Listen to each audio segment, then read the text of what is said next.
ఈ యొక్క క్షేత్రం పేరు శ్రీ పాదుకాపీఠము, కరీంనగర్ జిల్లా వీణవంక మండలము, నర్సింగాపూర్ గ్రామము.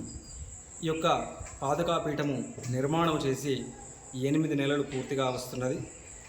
ఇట్టి క్షేత్రము మన యొక్క కరీంనగర్ జిల్లాలోనే ప్రథమంగా అయ్యప్ప స్వామి వారిని మూల విరాట్గా ప్రతిష్ఠ చేసుకొని గణపతి, సుబ్రహ్మణ్య స్వామి, దత్తాత్రేయుడు, నారసింహుడు, ఆంజనేయ స్వామి, మానసాదేవి సహిత నవనాగులు, 12 జ్యోతిర్లింగములు, కాలభైరవుడుతో కూడినటువంటి విశేష పుణ్యక్షేత్రము యొక్క కరీంనగర్ జిల్లాలోనే ప్రథమంగా భూవారాహి మాతను కూడా ప్రతిష్ఠ చేయడం జరిగింది.